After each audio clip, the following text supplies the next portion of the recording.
Okay, so we are moving on from the sad stories of Numbers. Um, and we've been mostly, the drawing we've been looking at for a long time, like months, has been just the sad face of Numbers, the sad face of Mount Sinai, and then the sad face of the wilderness before. So these are, remember, this is all the wilderness period. After Egypt, they enter into the wilderness for a long, long time. And that's not going to change really until we get into Joshua, when they go into the promised land. So the people grumbled beforehand for food and water and other things. God was gracious to them. He gives them the Torah as the part of his covenant, bringing them into a covenant relationship with himself. And how do they thank Yahweh? The whole golden calf debacle incident. And then, he gets them into good shape by giving them the rest of the Torah, and then they head right out into the wilderness again for this huge collection of sad face, rebellion, grumbling stories. So, just first off, if you were, well, actually, you kind of know this. If you're Yahweh in these stories, how are you feeling about the covenant people right now? Feeling. Not necessarily acting, but feeling. What's that? Not so good, yes? Totally disappointed, angry, justifiably angry, right? He brings justice on them. I mean, this has been like the biggest downer in the whole Torah, and it's been months. Months, you guys, months. So this is the point at which you would wonder, like, man, is he really going to hang on with these people? And these stories that we're going to read today about a strange pagan sorcerer named Balaam are in many ways an answer to and a reflection back on this whole deal, and these stories reveal a huge part of Yahweh's character towards his people. And they are funny and bizarre and surprising stories. So, Numbers 22. Let's just see what happens.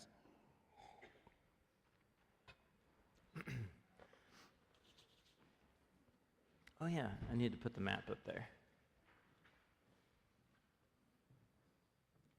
Perfect. So this is the map we've been looking at. Yeah. Zoom in. Why can't I zoom in? I can't zoom in for some reason. That's bizarre. It's just a little move of my two fingers. Look what's going on here. Okay, there we go. So we've been cruising up here. Remember last week they went on that highway, and there were all the other Canaanite nations. They were like, get out of here. We don't want you here. You can't drink our water. That kind of thing. So they wandered their way up into this region up here. Modern day Jordan is ancient Moab. Numbers 22. So then the Israelites, they traveled to the plains of Moab, and they camped along the Jordan across from Jericho. So again, I'll just put my little cursor circling Jericho there. You can see it. So they're right in this region here. Now they're going to stay here in this basic area for a long time, through all the rest of, no, not a long time, for a lot of pages. It's actually not that much time, but it's a lot of pages. Moses' speeches that make up Deuteronomy are all delivered in this area. So here they are, camped here. Now, Balak, son of Zippor, he's the king of this whole region called Moab here, that's modern-day Jordan. Balak, son of Zippor, he saw all that Israel had done to the Amorites. And Moab was terrified because there were so many people. Indeed, Moab was filled with dread because of the Israelites. Now, does that ring any bells? Israel shows up, lots of people, pagan, Canaanite, king gets afraid because there's so many of them, filled with dread. What's echoing in our minds right here? The Exodus story of Egypt. There's a lot of intentional narrative parallels between this story and the way the story begins in Exodus right here. You have a king afraid of Israel. They have experienced the blessing of Abraham, be fruitful and multiply. And Pharaoh is going to make 3 attempts to wipe them out. He's going to try and wipe them out through slave driving, through telling the midwives to kill the firstborn, and then eventually throwing them into the river. 3 attempts he's going to make. And this story is also about a pagan king who's afraid of how numerous the Israelites are, and he also is going to make 3 attempts to bring doom on the covenant people. Verse 4. So the Moabites, they said to the elders of Midian, which is another tribal group that was living in this region off the map here to the side, this whole horde is going to lick up everything around us like an ox licks up the grass of the field. So Balak, son of Zippor, who was king of Moab at that time, he sent messengers to summon Balaam, son of Beor, who was at Pethor near the river in his native land. Now, when you hear Balaam, you should think, boo, it's one of these moments here. Here's what's interesting. So this guy, this is his first appearance onto the biblical storyline. He's going to appear once more in a few more chapters, and he's a strange man. He's a strange man. He's a sorcerer. He's a Canaanite sorcerer. And here's what's even more interesting is, when was this? 60s, 1960s? Not far from this region, up in the hills of this region, archaeologists constantly doing what they do. There was always there's a little town called Deir Allah, not far from this hill where they're camping out. It's about 8 miles in. And they found this house structure, and then they discovered it was actually some kind of ancient temple. And, of course, they find all kinds of cool ancient texts and so on. So this text that you're looking at here, these two pictures of it, and then here's a picture of it in the museum that it kept. It's called the Deir Allah inscription. And right here at the center is this long poem. And lo and behold, who is this a poem about? It's called The Misfortunes of the Book of Balaam, son of Beor. A divine seer was he. He talks like Yoda. I don't know why that's... Anyway. And it's this whole... it dates to about the time of David, and it's this whole story about this oracle, this night vision that he has, and the gods are warning him that they're going to bring destruction and plague on the people of Moab, and so he warns them and so on. Anyway, it was super fascinating. So this guy, he was the whole point is he was a known figure. The memory of his fame survives both in the Bible, but even in the ruins outside of the Bible as well. So he's an ambiguous figure. That's the whole point here. He is in touch with Yahweh, but he's in touch with a lot of different gods and spiritual beings. And so that's what makes him such an ambiguous figure. Okay, let's keep going. So Balak said, "A people has come up out of Egypt, and they're covering the face of the land, and they have settled right next to me. Now come, put a curse on these people. They are too powerful for me. Perhaps then I'll be able to defeat them and drive them out of the country. For I know that those whom you bless are blessed, and those whom you curse are cursed." Now, is there any other story from earlier in the Torah resonating, ringing in your ears right here? Yeah, this promise to Abraham, way back when. Abraham? There's no book of Abraham. I just started typing Abraham's name. What does that even mean? So this is Genesis 12. the Lord said to Abram, go from your country, your relatives, your father's house, to the land I'll show you. I'll make you a great nation. I'll bless you. I'll make your name great. You'll be a blessing. I'll bless those who bless you. Whoever curses you, I will curse. So God is going to mark out and protect this covenant family for the purpose of fulfilling this promise to bring blessing to all the nations of the earth. Again, it's not that he's pro one people. He's pro his covenant promises to bring blessings to all the nations of the earth. So already we have an echo here, all the way back to Genesis chapter 12. So this story is all about, Yahweh's chosen his people, and his people behave horribly. But remember, does Yahweh's covenant promises to bring blessing to all of the nations, does that hinge on Israel being obedient or disobedient? No. Like, he's just going to fulfill his promise no matter what. The ride might be miserable for Israel if they disobey, so they should not do that. But one way or another, whether it's through their good or whether it's through their evil, God is going to fulfill his promises. And so that's a big part of what's happening in this story. It's God remaining faithful to his promises to Abraham, even though Israel has been utterly unfaithful in the story so far. Okay.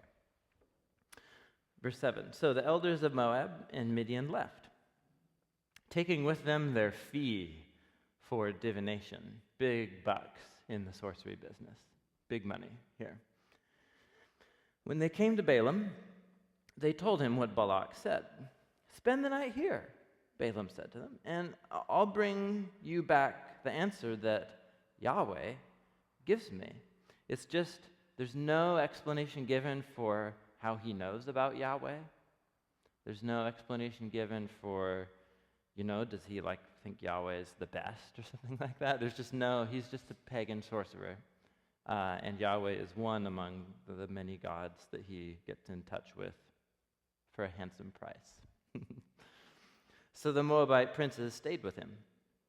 God came to Balaam and asked, who are these men with you? Presumably at night or in a vision, since that's how Balaam seems to have had his experiences. Who are these men who are with you? God said. Balaam said to God, Balak, son of Zippor, the king of Moab, has sent me this message. A people that has come out of Egypt covers the face of the land. Now come, put a curse on them for me. Perhaps then I will be able to fight them and drive away. But God said to Balaam, don't go with them.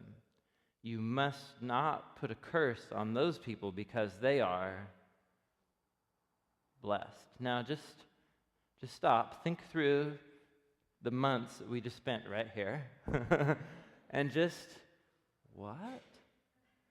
So again, this ought to startle us, that when it comes to dealing with the covenant people himself, Yahweh, he brings justice and he brings discipline on them in the wilderness and so on.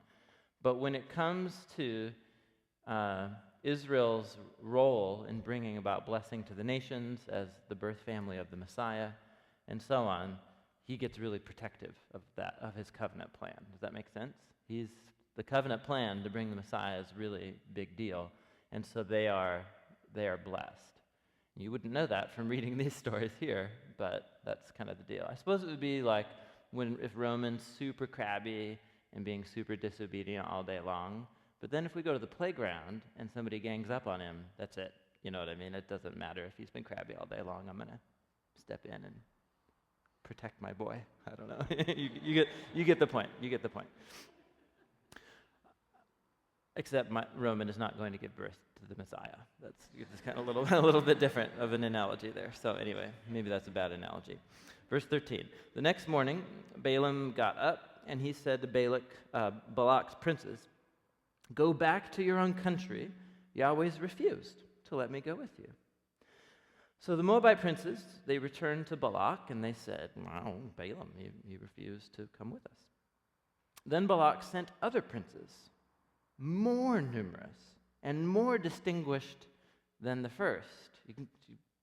Balaam had some clout right? He can really attract attention. They came to Balaam and they said, "This is what Balak, son of Zippor, says. Don't let anything keep you from coming to me. Listen, I'm going to reward you handsomely. I'm going to do whatever you say. So come on, just come put a curse on these people for me. Money talks, right?" But Balaam answered, "Even if Balak gave me his palace filled with silver and gold, I could not do anything great or small beyond the command of Yahweh, my God." Now the whole question, of course, is this just negotiating language, or is he really being presented as genuinely pious? You're being offered the kingdom here, basically.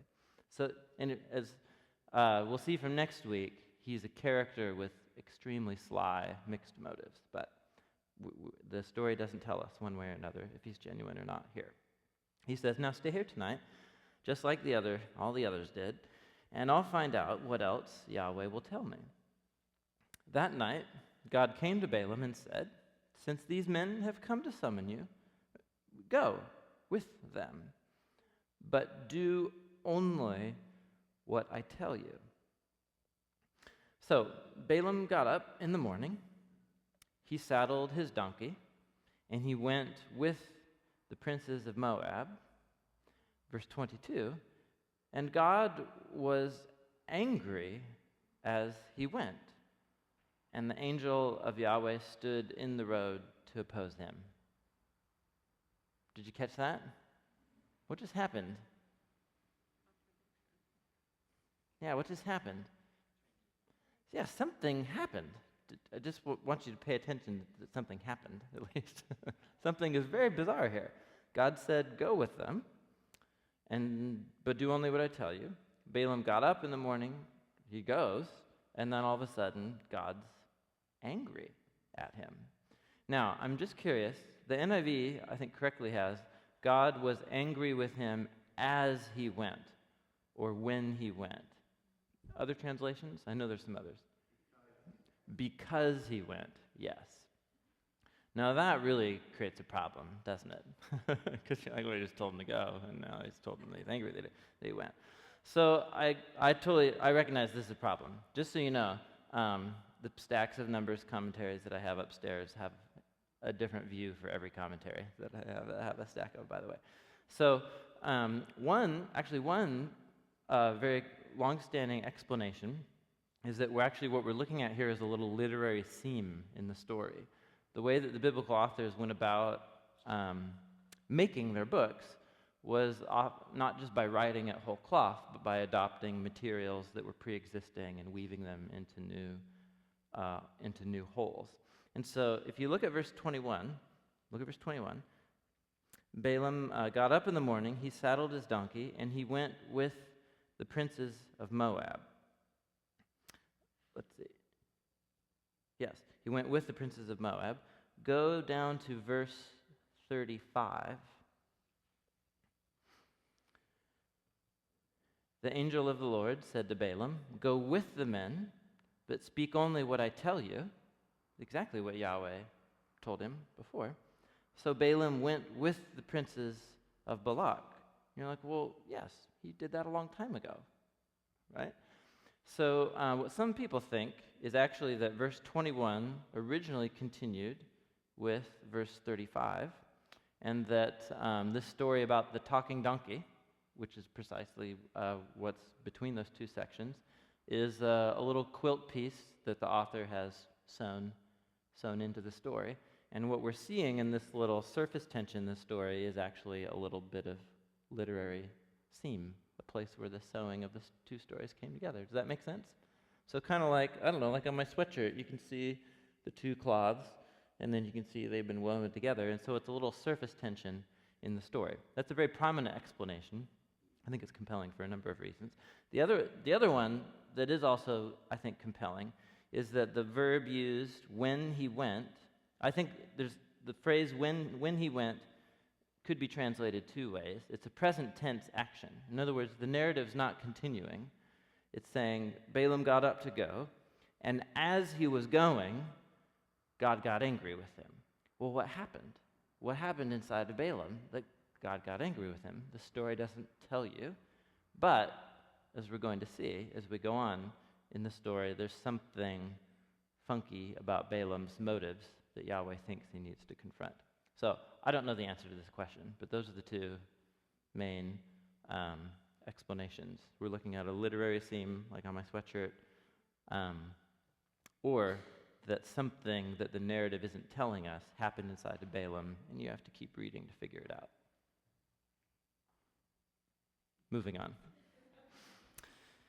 So, one way or another, something happened with Balaam. God gets angry. And so the angel of the Lord stood in the road to oppose him. Now Balaam was riding on his donkey, and his two servants were with him. Now when the donkey saw the angel of Yahweh, now which presumably means who did not see the angel of Yahweh? Balaam. Now what's funny is that he's going to open all his oracles by introducing himself, Balaam, the one who sees. He's the seer, the divine seer. And even, I think, right here, even in the Balaam inscription found at Deir Allah, he's introduced as a divine seer. And this whole story about the donkey is how he can't see what's standing right in front of him, what Yahweh is doing. Anyways, it's irony in the story. So the donkey saw this angel of Yahweh standing in the road with a drawn sword in his hand. She turned off the road, the donkey, into a field, and Balaam beat her to get her back on the road. Why does it say her? Why doesn't it just say it? Donkey. Oh, does it say it? Yeah, it should. I'm going to say it. So Balaam beat it and get it back on the road. Then the angel of Yahweh stood in a narrow path between two vineyards, big vineyard walls on both sides. So can you get the picture here? It's this little corridor down to some vineyards. When the donkey saw the angel of Yahweh, it pressed close to the wall, crushing Balaam's foot against it. Oh, so this is a regionally known figure of great reputation and fame, and his foot's getting crushed by a donkey. You're supposed to laugh. It's funny. His foot's getting crushed. Ow, ow. So he beat the donkey again. Then, and what's the donkey trying to do? It's protecting both of them, right? But yet he's like, oh, yeah, right, beating the donkey. Then the angel of Yahweh moved on ahead and stood in a very narrow place. There was no room to turn, either to the right or to the left. When the donkey saw the angel of Yahweh, it laid down right under Balaam. He was angry. He began beating it with his staff. Then Yahweh opened the donkey's mouth, and it said to Balaam, "What are you doing?" Essentially. Right? "What have I done to you that you're beating me these, how many times? 3 times. So remember there's this whole little literary motif here of the 3 times. You had Pharaoh's 3 attempts to destroy the Israelites. You have Balak, king of Moab's 3 attempts to curse the Israelites. And then you have Balaam's 3 attempts or three times beating his donkey. A talking donkey. This is the second talking animal in the Bible. What's the first? It's on page 2. So talking snake. The narrative doesn't draw attention to it as remarkable.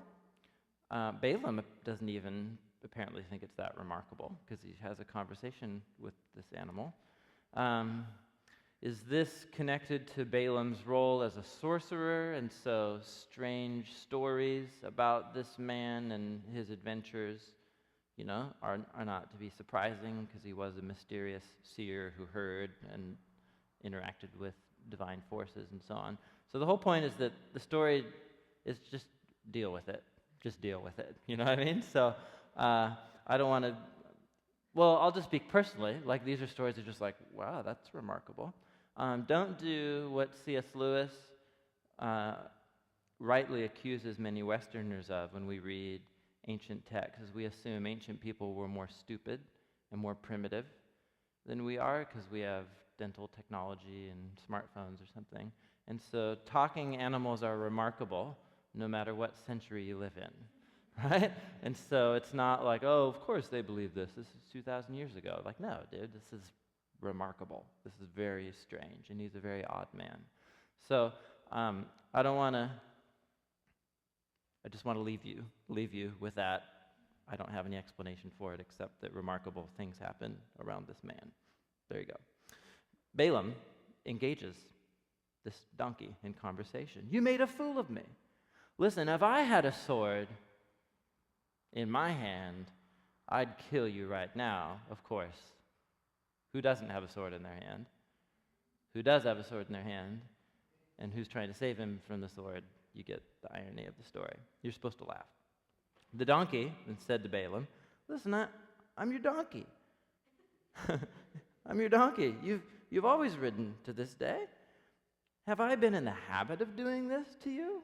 Oh, it's a good point. It's a good point, he said. Then the Lord, Yahweh, opened whose eyes?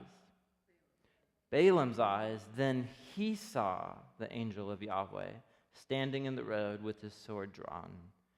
So he bowed low and he fell face down. The angel of Yahweh asked him, why have you beaten your donkey these 3 times? I have come here to oppose you because your path is a reckless one before me. Okay, here's a little clue. Here's a little clue. Why is Yahweh angry with him? He's a heedless, reckless person. He's going to obey Yahweh, at least in these chapters, but next week, as we're going to see, he's going to lead the whole nation of Israel astray next week. So he's not a good guy. So why did Yahweh get angry with him as he was on the way? Something's going on inside of this guy that's not right. Listen, the donkey saw me and turned away from me these 3 times, and if she hadn't turned away, I would have killed you by now, and I would have spared the donkey. Balaam said to the angel of the Lord, I have sinned. I didn't realize you were standing here on the road to oppose me. Now, listen, if you're displeased, I'll go back if you don't want me to go. The angel of Yahweh said to Balaam, go with the men, but speak only what I tell you. So this whole little narrative interlude is, first of all, it's a little funny. It's a funny story. There's 3 times that Balaam cannot see. He can't see what's truly going on in front of him. And so 3 times he acts out in violence, but in reality, each time it's the donkey that's protecting his life. And then eventually he does come to see. So this is also a little story, I think, that's almost has a parable-like quality for the larger story that we're in. Because what can the king of Moab not see? Who's the king of Moab trying to beat with 3 curses he's going to attempt, right? And why is he trying to beat Israel with 3 curses? Because he cannot see that Yahweh's promise stands with these people. And so it's this kind of irony where Balaam, in this little story, is playing the role of Balak, the king of Moab, in the larger set of stories. Isn't this brilliant? It's good storytelling. That's what this is. Anyway, verse 35. So Balaam went with the princes of Balak. When Balak heard that Balaam was coming, he went out to meet him at the Moabite town at the Arnon border at the edge of his territory. And Balak said to Balaam, didn't I give you an urgent summons? Sheesh, why didn't you come to me? Do you think I'm not able to pay you? Well, I've come to you now, Balaam said. But can I say just anything? I must only speak what God puts in my mouth. So Balaam went with Balak to Kiriath Huzot, and Balak sacrificed cattle and sheep, and he gave some to Balaam and the princes who were with him. The next morning, Balak took Balaam up to Bamoth Baal. Baal was the chief, or Baal was the chief national deity of Moab. And from there he saw part of the people. So he's over on a hill overlooking Israel. Balaam said, "Build me 7 altars right here. Prepare 7 bulls and 7 rams for me." Balak did as Balaam said, and the 2 of them offered a bull and a ram on each altar. Then Balaam said to Balak, "Stay here beside your offering while I go aside. Perhaps Yahweh will come and meet with me. Whatever he reveals to me, I will tell you." Then he went off to a barren height, and God met with him. And Balaam said, "I have prepared 7 altars, and on each altar I have offered a bull and a ram." Yahweh put a message in Balaam's mouth and said, "Go back to Balak and give him this message." So he went back and found him standing beside his offering with all the princes of Moab. Big pomp and ceremony here. Then Balaam uttered his oracle. "Balak brought me from Aram, the king of Moab from the eastern mountains. 'Come,' he said, 'curse Jacob for me. Come now, denounce Israel.' How can I curse those whom God has not cursed? How can I denounce those whom Yahweh has not denounced? From rocky peaks I see them, from the heights I view them. I see a people who live apart." Any other translations of that line there? Alone. "And they do not consider themselves, or they are not numbered one among the nations." So he sees there's this unique people here. "Who can count the dust of Jacob? Who could number even a quarter, a 4th part of Israel? Oh, let me die the death of the righteous, and may my end be like that of Israel's, like theirs." So, did you get the poem? Did you get the flow of the poem? I can't curse them. God hasn't cursed them. And I see them. They're very unique.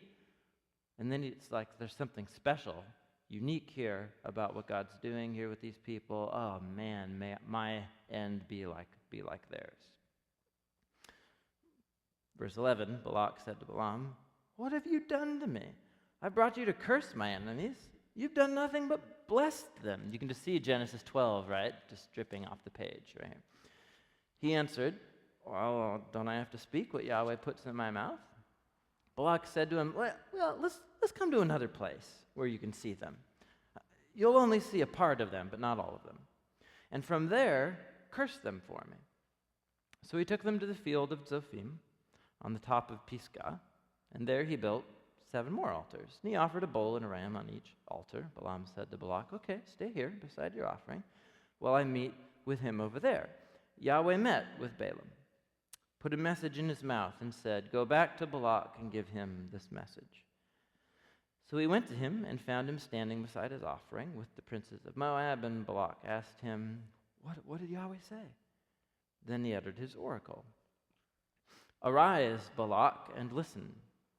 Hear me, son of Zippor. God is not a human that he would lie.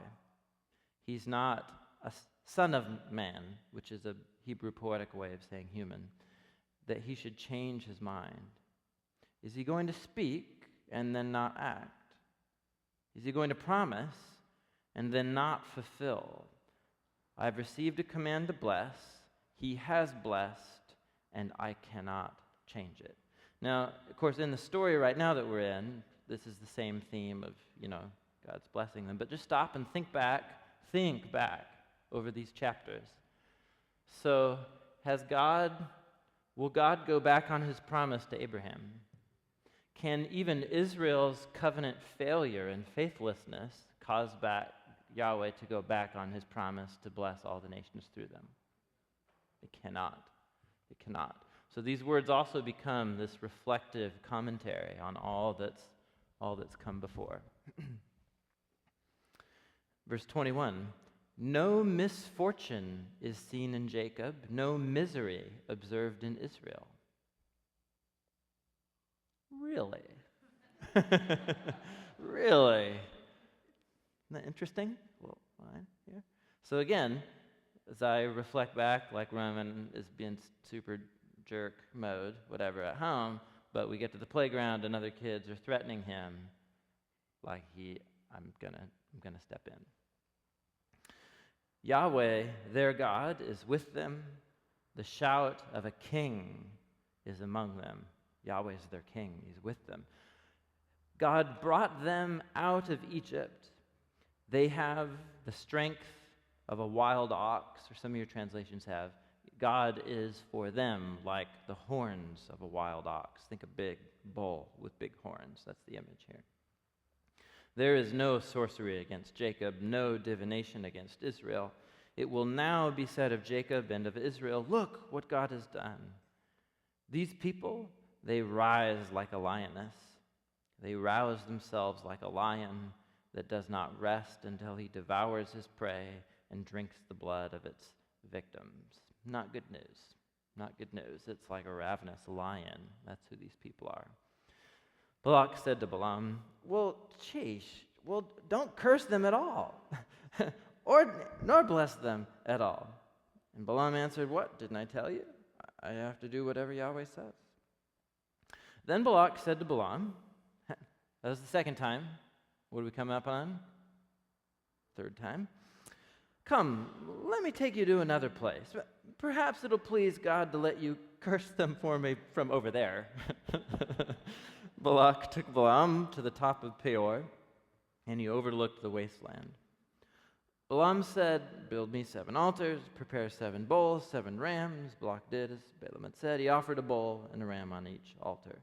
Now, when Balaam saw that it pleased Yahweh to bless Israel, he didn't resort to sorcery as at the previous 2 times. So it doesn't say in the other text about how Balaam went about his work. We know one of the most common ways was called, it's one of the most ridiculous words, called extispacy. And it's where you cut open an animal and you pour its guts out onto a big clay circular disc, and then the shape of how the guts fall onto the disc are omens and signs. And then you learn this code language as a sorcerer for how to decode how the liver falls and that kind of thing, extispacy. So, was he doing extispacy for these first 2? That's weird. And Yahweh is still talking to this guy. But anyway, he doesn't need to resort to his potions or extispacy as at other times. He turned his face to the desert, verse 2. When Balaam looked out and he saw Israel encamped tribe by tribe, who came upon him? The Spirit. The Spirit of God. So the whole point is something's unique here. If he was a channel for God's blessing the first time, something really significant is about to happen. Because he's no sorcery, and now he is speaking under the motivation and influence of God's own creative spirit. So he uttered his oracle. These are 2 of the most important poems in the entire Hebrew Bible, by the way. The oracle of Balaam, son of Beor, the oracle of one whose eyes see clearly. Right? You think you kind of chuckle to yourself.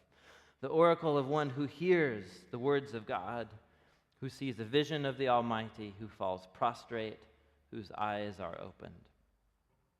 How beautiful are your tents, O Jacob, and your dwelling places, O Israel. This is all metaphor. This whole poem is saturated in metaphor.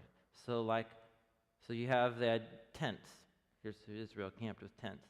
Like valleys, they spread out like gardens beside a river. So he depicts this big river valley, and then on both sides, are hills, and on the flat bottom are the tents of Israel. And then he likens them to aloe plants planted by Yahweh, like cedars beside the waters. Water will overflow from his buckets. and his seed will be in abundant water. Okay, warning here.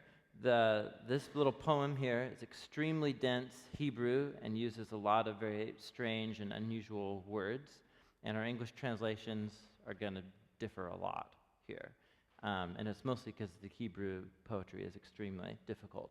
But if you track with the metaphors, it's pretty easy to get. So the picture here is of a peaceful river valley.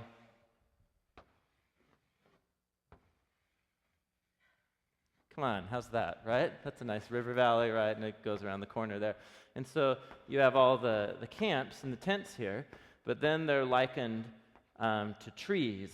They're like abundant trees in this great river valley. And then we get a little picture of a guy who's carrying buckets of water. And the word used for buckets, it's these, well, I want to make sure everybody can see here. It's this kind of deal here, where you carry it like this. You know these buckets here? It's like the dual. The word for bucket is this dual, two buckets, okay? So here's one of these guys getting water, from the camp and so on. So water is overflowing from buckets, and then the metaphor says, his seed will be in or among the abundance of waters. You guys with me here? Verse 7. So the idea is that they have so much water, it's just overflowing out the sides. It's jostling along or something as the guy carries it. And then this overflow of water represents this overabundance of seed, which is the word for offspring. So the abundance of people. Now, if you think back to, and we already know this story is alluding back to the earlier chapters in Genesis. Can you think of another story in Genesis where the coming of the seed was really important? Or the offspring?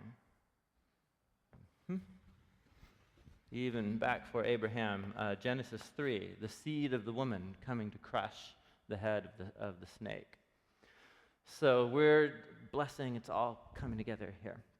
Okay, so their seed, the promised seed of Abraham, will be among the abundant waters.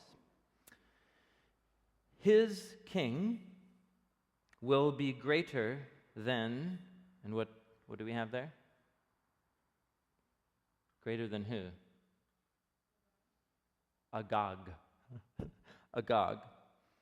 And his kingdom will be exalted. Now forget about Agag, whatever that means. Who are we talking about right now? First we were talking about tents, and then trees, and then water, and then seed, and now what are we talking about? King, Jesus. So a good instinct, right? So we're talking about a king, a coming king. Does Israel have a king right now? No. So there's a king, apparently, among this abundant seed of Israel. And when this guy comes, he'll be greater than Agag, whatever that means. We'll talk about that. And he'll have a kingdom that's exalted. Okay. We'll come back to Agag. Let's keep going.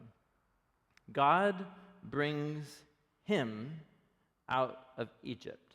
Now, I'm curious, how many of you actually have God brings or brought them out of Egypt? Okay. So some of you. I hate to do this to you, and I never want to undermine your confidence in your English translation, so that means you have the New International Version sitting in front of you. And this all of verses 8 and down, when you see them or they, it is singular. It's him or his. So feel free to scratch it out and put in him or his. Because I think they're all a reference to this coming king. What the translators have done is they think that him or his is actually collectively referring to the whole people of Israel. And so they translate it as they or theirs. So just like in the previous poem, Yahweh's with his people. He brought them out of Egypt as a sign of his blessing and promises for them. Now he says, he looks, and he sees Israel, abundant waters, there's a seed among them, and all of a sudden in the poem that seed becomes a king, and he has a kingdom that's exalted over all, And then we just start hearing God brings the king out of Egypt. He is for him, God is for the king, like the horns or the strength of a wild ox. He will devour hostile nations and break their bones in pieces. His arrows will pierce them. Verse 9, like a lion, he crouches and lies down. Like a lioness, who dares to rouse him? Any bells ringing there? This is a really obscure one.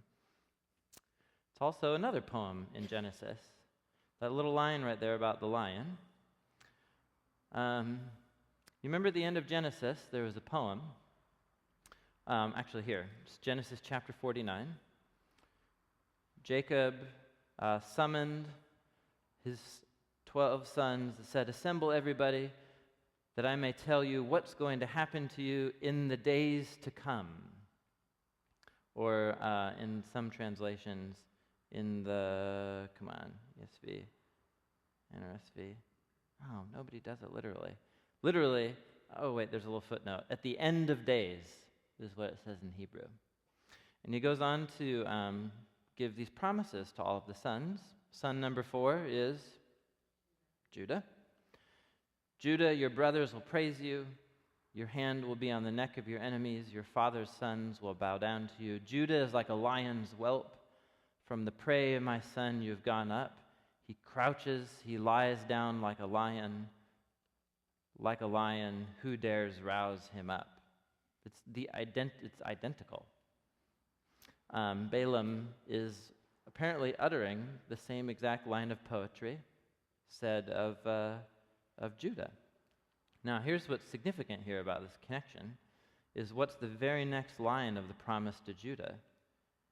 It's the promise that the scepter, which is a metaphor, the royal scepter, will not depart from Judah, nor the ruler's staff from between his feet, until Shiloh comes, which is this is a dense Hebrew poem. This was like a year ago that we talked about this passage.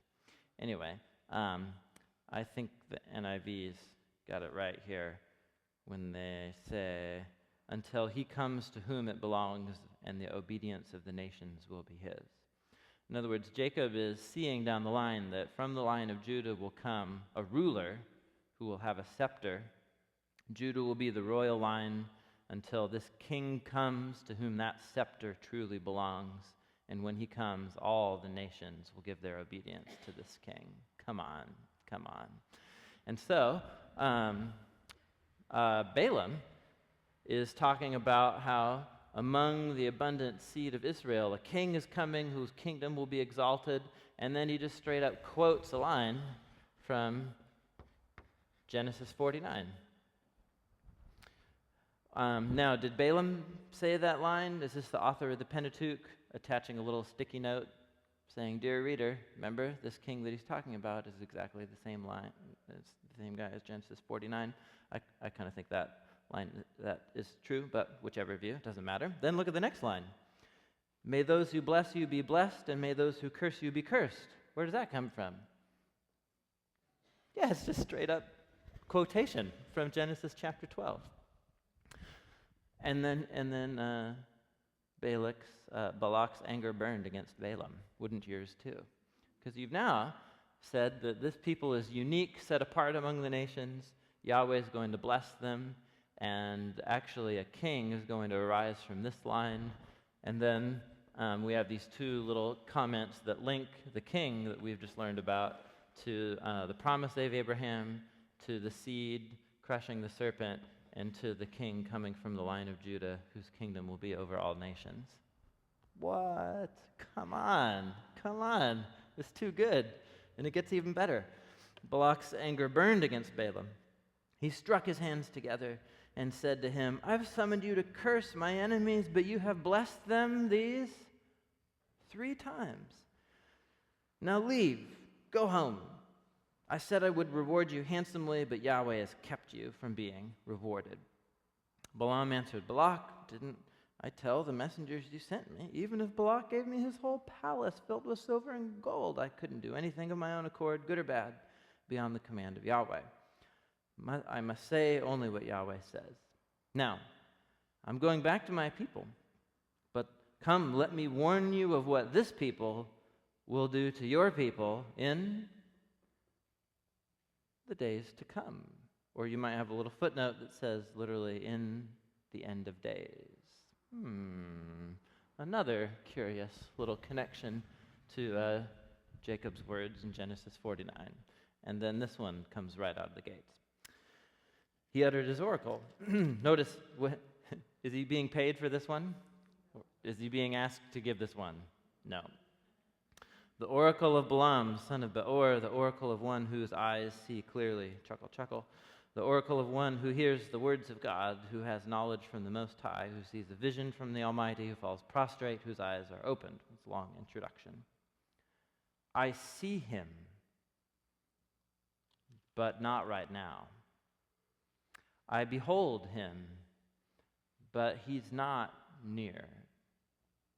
A star will come up out of Jacob.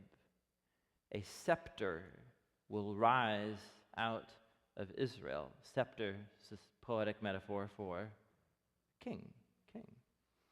He will crush the foreheads of Moab, the skulls of all the sons of Sheth. Edom will be conquered, Edom. Seir, his enemy, will be conquered, but Israel will go strong. A ruler will come out of Jacob and destroy the survivors of the city. So here's what's interesting, is that in the near term, just pretend there's no book here. Everything that he just said is going to connect with the stories of David in the books of Samuel. All those nations that were just named were Israel's closest neighbors that were the most violent towards Israel, and it's when David comes along that he's going to subdue most of these nations. And David is a king. Then Balaam saw Amalek, another nearby nation. This is the group that pounced on Israel when they came out of Egypt immediately. And he uttered his oracle. Amalek was the first among the nations, but he will come to ruin at last. Then he saw the Kenites, another group living in the desert near Israel. Your dwelling place is secure, your nest is set in a rock, but you Kenites will be destroyed when Ashur takes you captive. Then he uttered his final oracle. Ah, who can live when God does this? Any other translations? That one. Who can survive? When God has, yes, so whether God wills it or whether he's actually done it, the Hebrew is very difficult. The whole point is, whoa, this is going to be so crazy when this all goes down. Ships will come from the shores of Kittim. Any other translations? Cyprus. They will subdue Ashur and Ever. Any other translations? Assyria and Ever. Nobody knows what that's talking about. And they too will come to ruin. So that last one particularly, there's about like 10 different suggestions as to what he's talking about. The whole point is that he is talking about the fall of Israel's enemies in the days to come. And so the big question that comes up out of this is, well, okay, is this just simply a prophecy of the kingship of David coming up here? And in one sense that's true, because some of the events that he talks about are actually events that take place when David's kingdom arises. But with all of these hints all the way back here to Genesis 3 and 12 and 49, it's clear that these promises do not get fulfilled. Do all nations give their allegiance to David in the eternal kingdom of God forever and ever, amen, and he defeats evil at its source? So, no. So David doesn't fulfill these promises. And so this is a unique thing about like messianic prophecy in the Old Testament, is that there'll be some pieces that point forward and that seem to have been met in a particular figure, usually David. But then in the larger scene, there'll be other promises or prophecies that make it clear that David was just a pointer. His life and victories were just a pointer to the greater king who was yet to come. Does that kind of make sense a little bit? We'll talk about that more as we go on. Then Balaam got up and went home, and Balak went his own way. And there it is. That's the story. These bizarre chapters. Sorry, I know that went a little long, but I really like these chapters. So I think here's the takeaway that is significant. That was all kind of bizarre at the end there. But the biggest takeaway that I think is so remarkable is after all of this, Yahweh is still set on ultimately blessing his people to bring blessing to the nations through his people, and that his promise to save his world does not get canceled out because of the disobedience of his people. And this speaks really significant things about God's character, his promises, and his grace, really. Or as Paul says, does our disobedience cancel out God's righteousness? And he says, may it never be. This is what he says essentially in Romans chapter 3. So let's go with that thought. Let me close us in a word of prayer.